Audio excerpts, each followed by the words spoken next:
Hi, I'm George, and my mother had mitochondrial disease.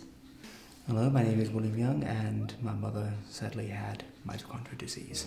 It was a long ongoing development, but officially she was diagnosed with mitochondrial disease when I was 15.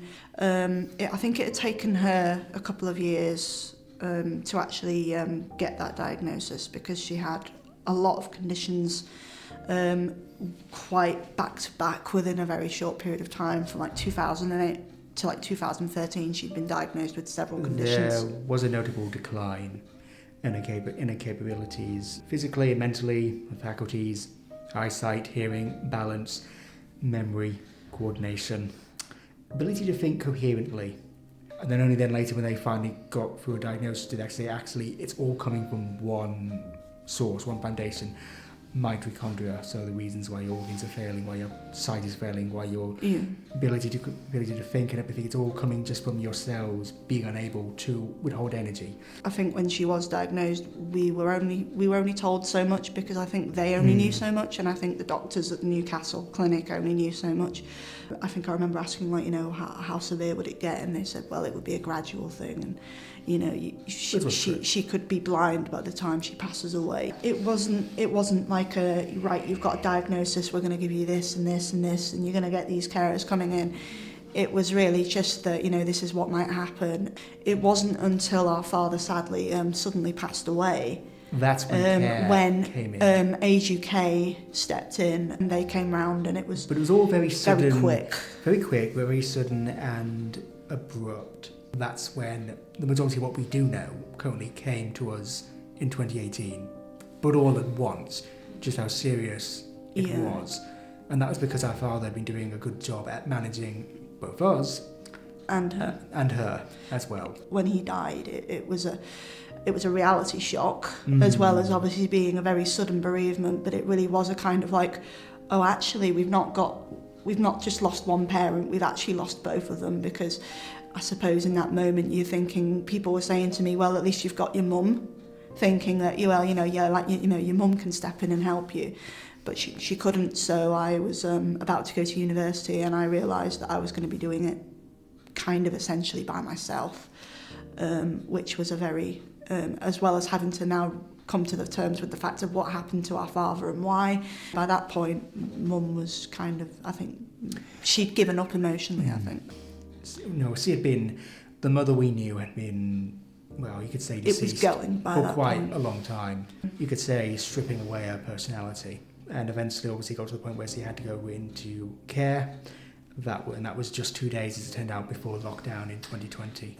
I just started university again at that point. So after my dad died, I went on I was about to start university, but I then had to take another leave of absence. So I didn't officially start university properly until September 2019. So I'd had two terms, and then at the end of the spring term, that was when posters started to go up about COVID and isolation. And as soon as I got home, straight into carer mode and looking after Mum. She had this accident where she'd gone up to have a shower, and essentially we found her struggling to balance herself. And so when the carers for Age UK came round, they helped her, but they were concerned about her, so they'd rung an ambulance, and then they had a discussion with her sister, who was a power of attorney, and then there was a consultation with the local GP, and they said, yeah, she needs to go into care.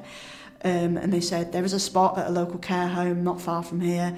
I recommend you give her that spot because we've got word that care homes are going to shut down because something is about to happen. We didn't know this. This was told to other the family members, but she went in on the 20th of March. Yeah, on the 20th, and then we saw her for Mother's Day. On the 22nd. We went in on Mother's Day, and then we woke up and just told care home ringing, family members ringing, turn on the TV, lockdown, and she gradually lost the ability to speak throughout lockdown. And so we'd try and speak on the phone, and we'd be met with silence or a few words, and that would be it. She did go into hospital a few times because of problems with her diabetes or her kidneys. And we couldn't actually physically go into the room. So at one point she was in in a waiting room in a bed, and we had to stand outside the doorway looking in. I remember kind of thinking, if only I can go in and hold her hand, but they said no, you can't go in, you can't touch her. And it was the same when they eased lockdown restrictions in 2021, spring 21, and only one of us could do window visits and go in, and that was me. And I'd gone in, and she'd very visibly and physically declined in that time. She didn't really speak. She just sort of sat there blankly, sort of staring at you, and you kind of were speaking to her with a very mild, bland sort of tone, like no raised emotion or anything. So you did recognise us until the end. You could tell there were some glimpses in the eyes, sense of recognition of who we were, even if you couldn't emote it. That never really changes. You did seem to become a bit more active whenever we were around.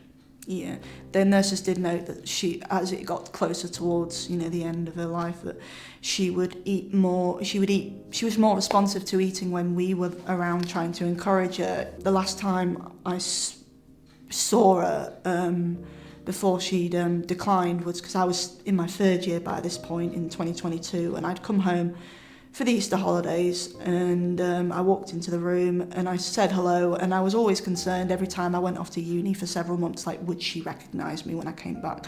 So I said hello, and she just kind of looked up and darted around, kind of like a dog, maybe almost, and I recognised that noise.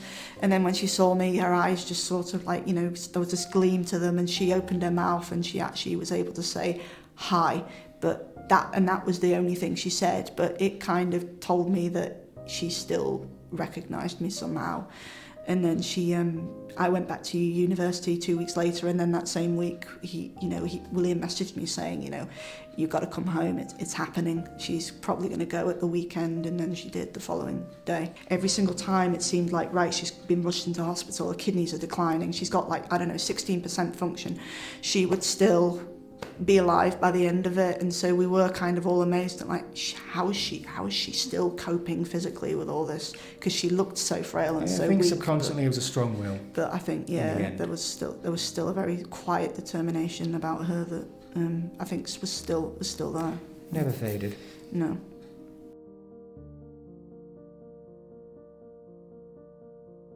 On Facebook, when it gets close to your birthday, you get reminded about choosing a charity for your birthday, and so because obviously that was the year Mum had died, and I thought, right, I'm just going to find a Mito charity, and when I typed in Mitochondrial, Mito Mission was the first one that popped up, and I got a message from Christine, saying thank you for choosing us, and I've read your story, because I put my story in the description, and it kind of started from there really. And then I was kind of like, okay, can I actually raise awareness? Maybe it'd be a good thing to do, because the problem I'd had is whenever I tried to describe Mito to people, they either didn't know anything about it at all, or they would say things like, oh yeah, that's the illness that affects children. So that was then I thought, okay, let's see about actually trying to set one up. And then I think by the time, on my birthday earlier in August, that was when we actually went out live with it, and gained a lot of traction. It gained a lot of traction, and it was a really nice thing to be able to do. Mitochondria is really important to how our bodies function, so just appreciate having mitochondria that function. Just know that even as they do sadly slowly fade away, they will always be able to treasure the time that you all spend together. Revisit those special moments you shared with them, and remember them, who they really were before this illness took them away, and remember them beyond just the illness they have, so it doesn't become their only label. Remember the name and the face and the personality, not just the illness.